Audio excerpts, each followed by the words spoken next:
Hi BookTube, welcome to Jackie's Literary Corner. I am Jackie, and it's time for a tiny book haul, and I'm also going to kind of update you as well.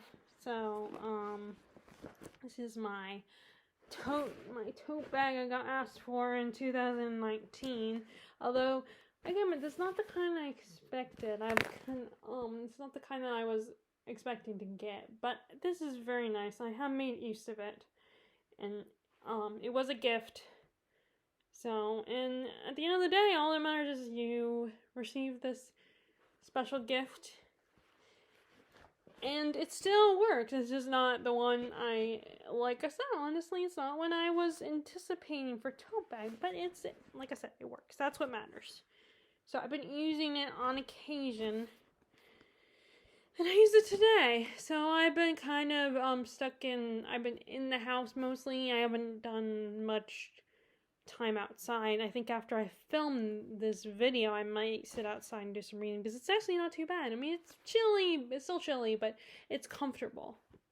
And it'll give my dog a chance to sit out front if he wants to. So, I took the opportunity to go to the roast office today. It was either today or go Monday or Tuesday, because I did ask off for Monday and Tuesday because I do not have a ride to work, and our public transportation is not that great right now. So I ended up taking off for those 2 days, but I am going to work tomorrow. And the good news, at least maybe tomorrow will be a lot slower than it was last Sunday, which was Super Bowl Sunday. So we were chaotic. Things are crazy at the store. So some of these books are actually, at least 2 of these books are books that I've debated about getting for some time. And, well, one of them, actually, let me look. Really, it's only one that I kept debating about getting, and I finally bought it today. And I think that was partly because Reagan from Reagan's Peruse Projects brought up reading that book. And then another one was one that I had already read it from the library. So, let's go ahead and show you the books, and then I'll update you on how things are going with my reading in general. Okay, so first, I'll show you the one I got from that I originally got from the library, and that is Miss March by Virginia Fito. I loved this book. I enjoyed it so much. It is such an intriguing novel. And being inside the main character's head in this book is downright scary, but so fascinating. She's a woman who is married to a famous author, and she used to read her husband's books all the time. They're, the manuscript copy, but then one day she kind of just stopped reading his manuscript. So rarely does she know anything about the books. I mean, she might get some ideas. She might have some ideas of what the book is about because her husband might have talked to her about it.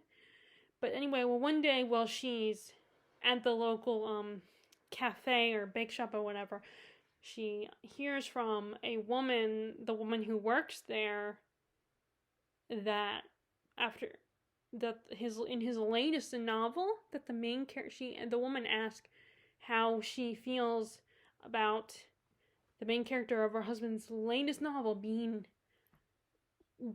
based on her. And this character is a literal prostitute and a very unlikable character.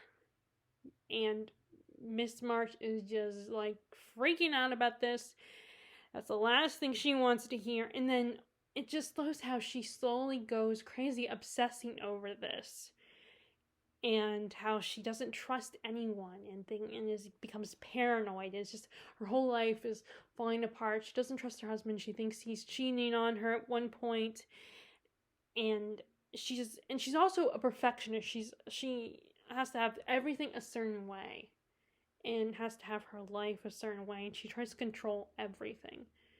And it's, just being inside her head is so jarring and just unbelievable, and I think a lot of people will just either downright hate her, or there'll be people would downright hate her, or there'll be people like me who are just so intrigued by her and want to understand her, even if she's a selfish human being, a horrible selfish human being. And I just really loved it. I loved the writing.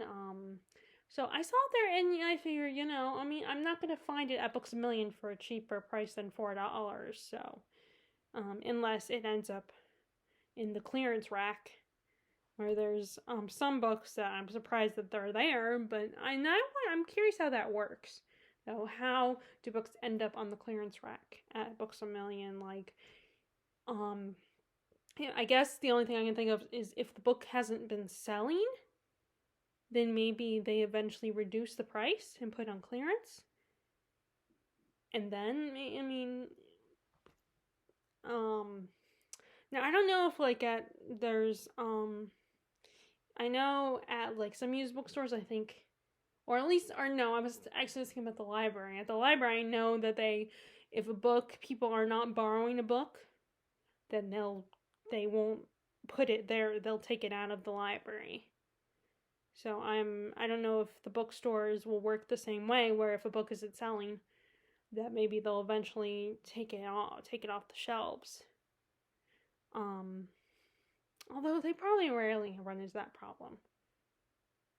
So, but like I said, maybe that could potentially be the reason why a book might be on clearance. But I don't know. I don't know how the business works. If any of you do know or work at a bookstore, maybe you can tell me how a book might end up on the clearance rack at a chain bookstore. Yeah, and this is one of the few times I break my rule about hardback books, because it's a small hardback. See, it's not that big, so. Oh, and this is the author's debut too, which I think that is really cool. Although I'm not an expert on, it's funny that I will find something like a book or a movie really good, but then the supposed critics or experts will say it's terrible or it's okay. It's funny how our minds work. How one person might love a movie or a book, but then another person will downright hate it and will point out, and they can make really good arguments against a book, or against a movie. But it's so, it's so weird how people can have completely different opinions. Of course, the world would be boring if we all had the same opinion. So there's that. Okay, and then the other book, let me go ahead and show you the other book that, and I might have bought this book before, but the other book where I had debated about it for a long time, and I decided, what the heck, I'm gonna get it. Because I have been tempted to buy it at Books A Million, but like I said, there's books are not gonna be cheap at Books A Million. Like, even paperbacks are not. It's a chain bookstore, so things are gonna cost a lot more than they would cost at, like, the Roast office. And that is Wolf Hall. This is, Eric Carl Anderson. This is one of his favorite books. He loves the series. And recently, Hilary Mantel, 2 of the books in the series, I think this one, going by the, yes, there's the sticker right there. This one, and I don't know if all of them have all 3 of the books, but this one, and recently, I think, possibly The Mirror, The Mirror and the Light was, the one that was on the Man Booker. And now and because of that, everyone who loves, particularly those people who love historical fiction, have been checking this book out. I am one of those people who's interested, who's kind of intrigued by medieval history, but I don't always take the time to, I went through a phase of Greg, what is her name? I cannot remember. The one who wrote The Other Boylan Girl. I went through a phase where I started buying her books. And I did like the movie The Other Boylan Girl. But I just ended up not continuing with those books and got rid of them, donated them. But I have been, like I said though, I've always been kind of on the periphery of interest with this kind of time period. So I keep trying it, and I think I need to just keep trying and not give up too quickly. I mean, who knows? Maybe I should just start reading this book like right now. I did have a book, War of the Roses series, which is the same author whose name I still cannot pronounce. I need to actually hear it pronounced. The same author who wrote the Emperor series, the one about Julius Caesar, Con something, Con Igolden. I read his, and I really liked his first book in the Emperor series, The Gates of Rome, and I plan to read book 2 this year. He wrote a War of the Roses series, and at the time I was just not interested, and I ended up getting rid of it because, again, I always feel pressure to unhaul books, at least a few books here and there. So I have to make a decision, and go through and look at books and be like, okay, what are ones I'm not interested in anymore? What are ones that I could just get rid of? And it's very hard to do that because I have books and more books coming in than going out. But I mean, my biggest problem is I don't know what to do around here, and I don't drive, so, which is probably a lame excuse on why I'm addicted to buying books, as my mom and dad will put it. But I mean, there's not much else. I don't have any other hobbies except for reading, and I've tried getting into coloring and puzzles, and I do like it. It's just it's easier to read and go to than motivating myself to do that. But this is about Thomas Cromwell, and it's a series.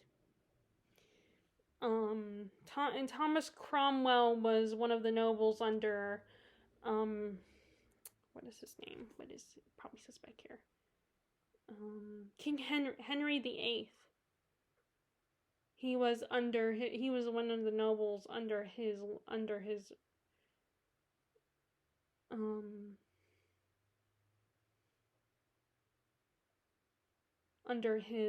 leadership, which is the whole the older Boleyn girl and the Spanish princess and all that. That's I think the Spanish princess is, I don't remember. It's been a long time since I looked at those books. I only remember the other Boleyn girl. It's basically the same time period, but this focuses more on, like I said, on Thomas Cromwell. So it kind of focuses a little bit more on the other side of the politics and the political intrigue. That one probably focused on King Henry being, it's like two sides. I feel like it's two sides of the same coin. Like although Thomas Cromwell, I think he was the father of Anne Boleyn.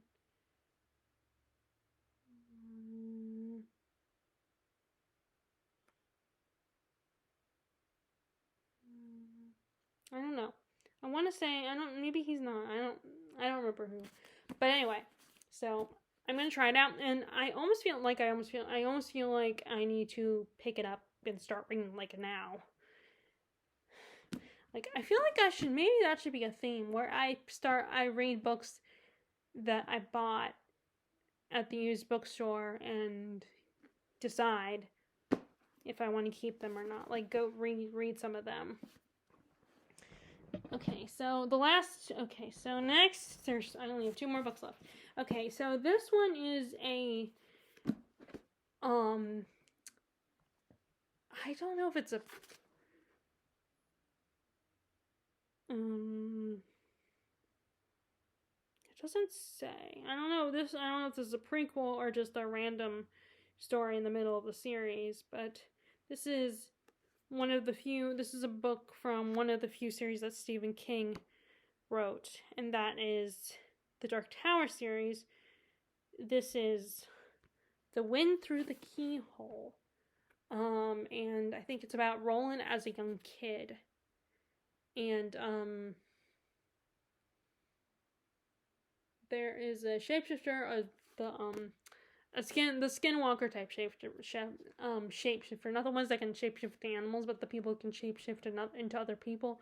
Like the show Supernatural kind of tackled Skinwalkers, and I think it's a Native American lore. I think it's Native American mythology, Skinwalkers. And like I said, I don't know. Well, I guess that would make it prequel because it's about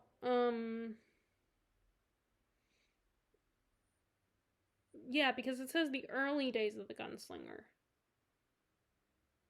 So I've been rereading the series. I had because last time I got up to book 4, but I didn't finish book 4 of that series, and it has been a long time. So I am currently rereading it. I need to pick up book 3 soon, maybe in March. I remember book 3 being my favorite so far of the series. But like I said, this is a prequel, and I figured, again, just like with Miss March, I figured I'm not going to get any cheaper than what I get at the roast office. Like, this is $3, and I think it would be like $18 to $20 at Books A Million. So I figured I'll go ahead and buy it. And I have more than enough money, so but yeah, so that's, and then the last one is one I have never heard of before, but going by the back description, it sounded really interesting, and that is The Bloodletter's Daughter. And it takes place in Prague, and it's in 1600s, so it's kind of medieval, so it's actually like Wolf Hall, similar setting Wolf Hall.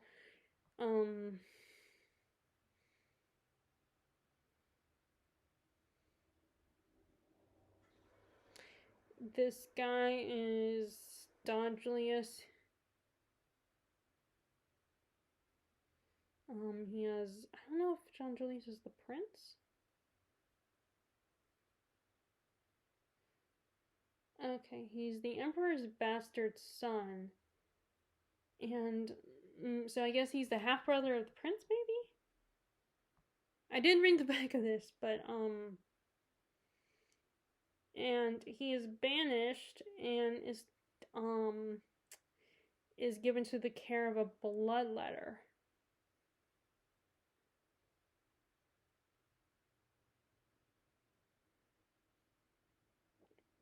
And a letter, like, and he ends up becoming obsessed with the bloodletter's daughter. And he believes she embodies the woman from the Coded Book of Wonder, a priceless manuscript from the Imperial Library that was the young prince's only link to sanity. Oh, maybe he is the prince.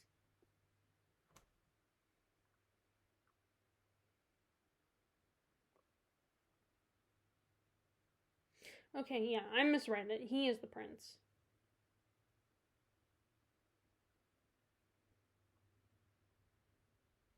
So I wonder if this is based on any actual, like, fact.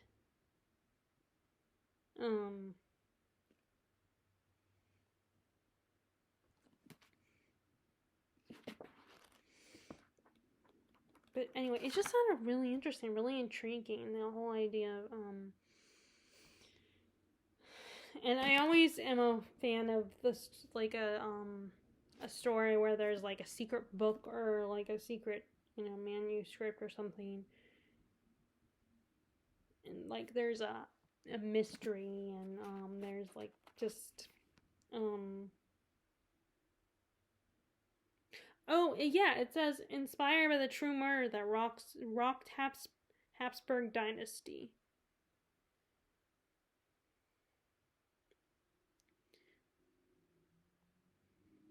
And I don't know anything about that. I don't know anything about that kind of time period, so. Actually, when I read historical fiction, I should consider looking up. Okay, so that's all I got. That's my tiny book haul. Now, let me real quick just update you on what's been going on with my reading. Okay, so I went to visit my sister, and I do this every time where, like, I will bring, like, 3 or 4 books with me, and then especially when going to my sister's. When I go to my grandma's, I have a better chance of reading a little bit of my books. However many books I read, but going to visit my sister, there is so much craziness, and it's like I also feel guilty because I'm here visiting my nephews and niece. I'm like, oh, I shouldn't be sitting here reading my books or playing on my computer. I should be hanging out with them, and so I will do that. Although when there's times when they're like watching TV or they're at school or something, then yeah, or when they have, of course, they're little kids, so they go to bed a little bit early than the rest of us. So when they go to bed, I'll stay up and I'll be doing my stuff, like but it's very hard to concentrate on my reading. Although it's a good way to practice my sub vocalization, I still don't entirely understand how that works. But I've been watching a lot of Steve Donahue videos, some of them old and some of them new, recent videos, and he's always talked about sub vocalization, where even if you read to yourself, you like, I guess, hear the words in your head. And I think in a lot of times, and they say that practicing with background noise can help you not to sub vocalize. And it's a good way to help you get through reading more books, because you're getting through the reading a lot faster. So it kind of having those distractions does help, but sometimes it can be a bit too much. And actually today, like, I'm not the biggest fan of going to the roast office on a Saturday because there's a lot more people there. But I was like, what the heck, it gets me out of the house because I've been kind of either stuck at my sister's house or our house for a while. So I figured I'll go ahead and go, and mom's not here to make me feel bad if I go to again on Monday, but I probably will try not to go on Monday or Tuesday, or at least I'll wait until Tuesday to go again.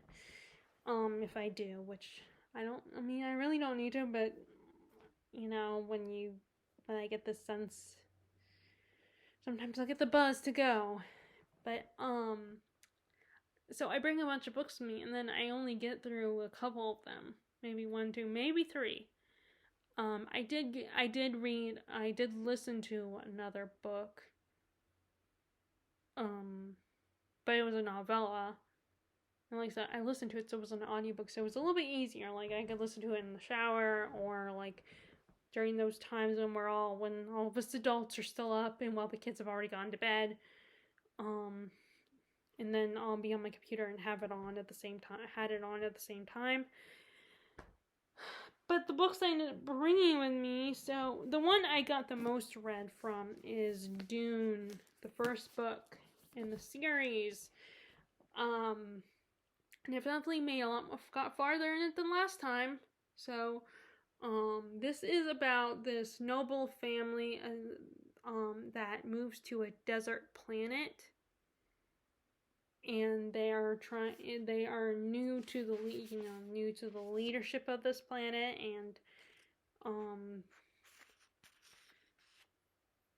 and one of their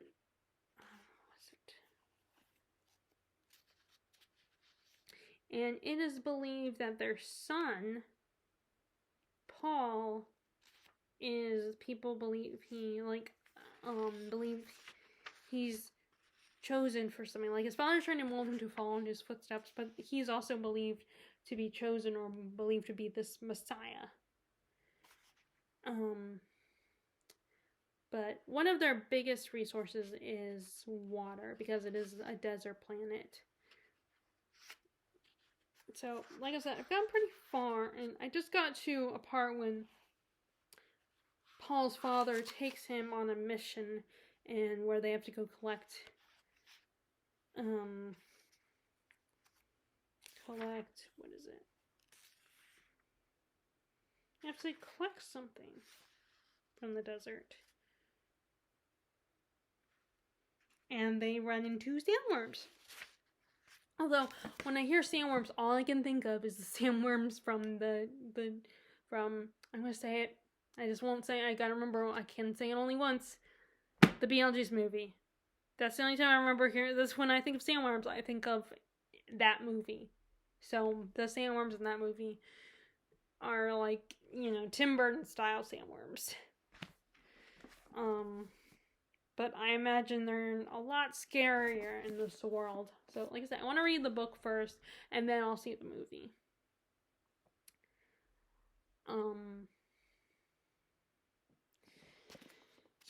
But yeah, so far, and it's interesting. It reads kind of, the way it reads is kind of odd.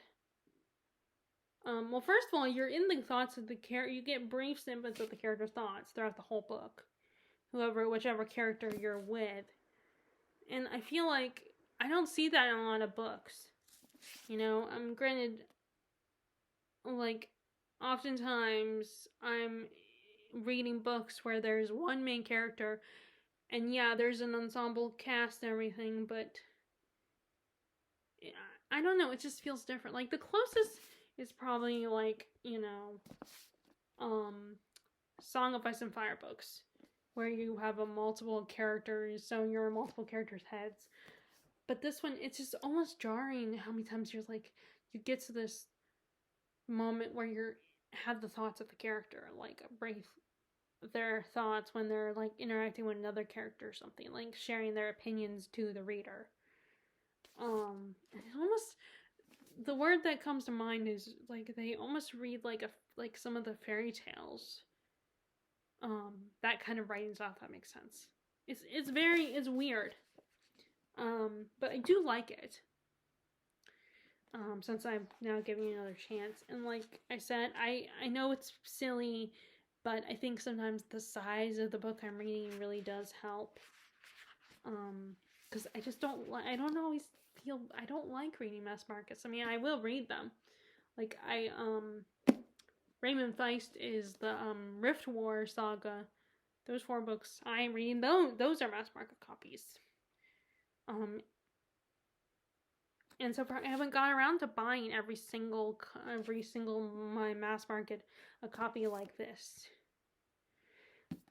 And then also I did read a little bit. I did start my reread of Jonathan Strange and Mr. Norwell. Now, when I say reread, I mean I have the mass market copy of it, which I've talked about this before probably, and I read a good chunk of that. But then I decided I wanted to switch all my mass markets to this size.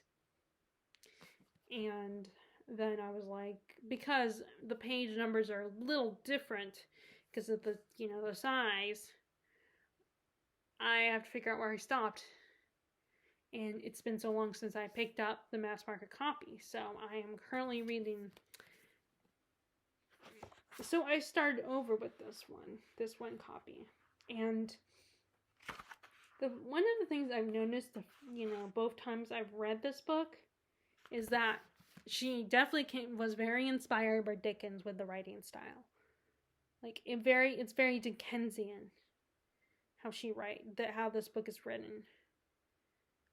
Like, the male characters all being called by their last name, Mr. So-and-so, and just giving information that to modern day readers is probably unnecessary, but still beautiful at the same time. Very soothing and calming. Like, when I read Dickens, as long as there's not too many distractions, it can be very relaxing, soothing, and I almost feel like, and it's the same way with Jane Austen as well. When I read her books, I almost feel smarter just reading them with the older writing style. So I've gotten to where we've met Mr. Norwell, and these characters are they think magic. There's a character, Mr. Sengundus, who wants to understand why magic no longer exist in England. He's surrounded by people who will research about it and read about it, but they don't practice magic. And he wants to understand why magic is not in existence anymore. So he finds out about Mr. Norwell, and him and another guy, I think it's Mr. Honeyfoot, go to talk to Mr. Norwell, and they go to his library and are fascinated by how many, he has so many books. And so they go back to their little club, and after talking to Mr. Norwell, he reveals that he is a practical magician. He can really practice magic. And so all these things show up and tell their people, their club, their members of their club about this. And they're kind of divided. Half of them think he's a fraud just like the others, and half of them are curious and wonder if he is or isn't. And they invite him to prove himself, because that's the only way they can know for sure. But that's the last thing he wants to do. He refuses to perform in front of them. And that's the last thing I read.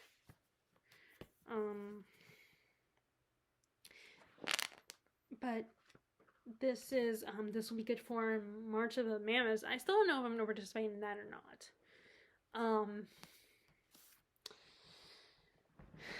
So I'm currently reading that one, and then I was going to.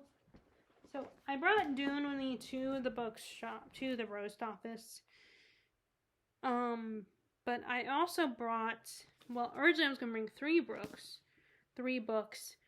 But I brought with me Valette, attempting to read that one. But like I said, as soon as I got there was just too much talking going on. It was too distracting. And I was just thinking, no, I want to go home and check on my dog and all, That's the thing. If we were a lot farther away from the roast office, and if I had to drive there, then maybe I would stick around longer. But I'm like thinking, I'm like a 15-minute walk from there to my house. So it's like, why don't I just go home? I spend most of my time like browsing and trying to find browsing, and then I sit down trying to narrow down how many books I'm gonna buy, and then I have to decide, am I gonna buy it right that moment, or am I gonna wait and just get some reading done? So, and oftentimes I end up buying the books right then and there, and then I think, I'm gonna sit here and read for a few minutes, and then I totally fail to do that because I end up getting distracted, or I'm like, I think, I gotta get home, I want to eat something before it gets too late, or I gotta take care of Rascal, my dog, and so I am not reading, but I did start to read the first page of Valette, and it's similar to Jane Eyre, I think. Jane Eyre and Agnes Grey, except I think she becomes a school teacher. Our main character is going to become a school teacher. And it takes place in France. But I feel like all the Brontes write a lot of similar stories, which they all probably feel that way. Maybe they all been in some of these kinds of situations. They write what they know. And it was one of these things where I felt like I need to pick it up before I read Shirley, which that's the latest book I got from Thrift Books.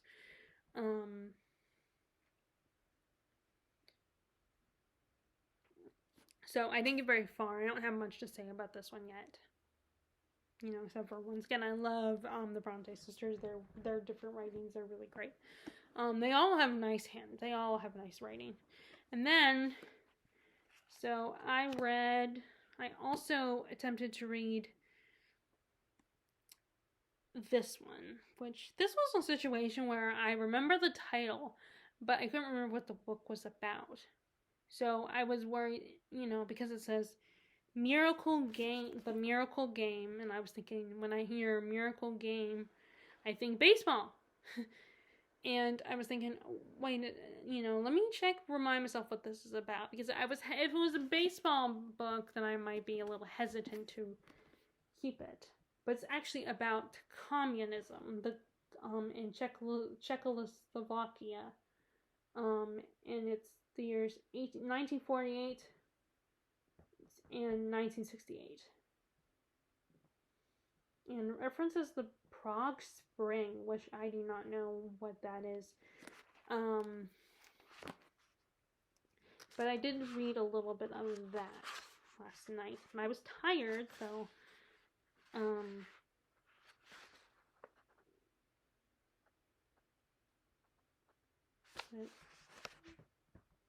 and what's good is it's a translated work, so that'd be good to count as a book then, to be able to say I've read a modern translated work. But so I really probably gonna tell you a lot because I read it, like I was like thinking, oh, I should read at least a little bit of it tonight, because that always seems to happen where I'm thinking, oh, I should read some of my book, because if I don't pick it up now, I might not pick it up the next day. So I read a little bit of this, but I couldn't tell you on a video what's going on, except for we meet our main character. Oh, excuse me, the time has just hit me.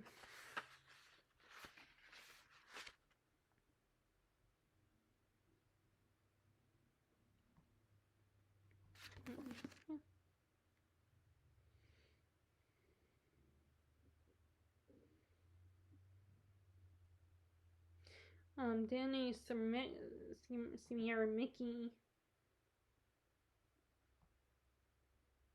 When he falls asleep in the church while miraculous events occur.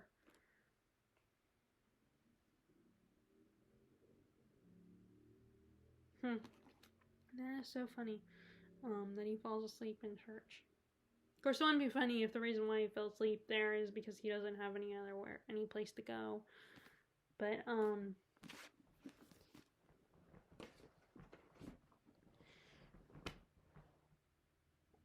I did read a little bit of The Stand by Stephen King, but not much. It kind of reminds me a little bit. The Stand kind of reminds how the Stand starts. Kind of reminds me of The Passage, a little bit. Like one of those where, I'm so sorry. One of those some science gone wrong type of scenario. And there's like people are, running away trying to escape what went wrong or something. I don't know. Something they start off similar, or they just give me similar vibes. But anyway, so I'm gonna let you guys go because I need to get a cup of coffee because I'm starting to feel the tiredness has just hit me. So if you guys like this video, be sure to give it a thumbs up, click subscribe if you haven't already, click the bell notification below if you want to be notified when I post new videos. I hope you're enjoying your reading and staying safe. And I will do my wrap up soon. I don't know if I'm going to wait until March 1st. Like maybe film it on February 29th and then upload it for March 1st. I don't know. We'll see what happens. I gotta look at my schedule and see where I'm gonna be. If I'm gonna be working, or I'm gonna be home that day, and if I'm maybe gonna get home early that day. I don't know, but I want to see what happens. I don't know if I'll be able to get any more books in. But anyway, I hope you're enjoying your reading, and I will talk to you all later. All right, bye!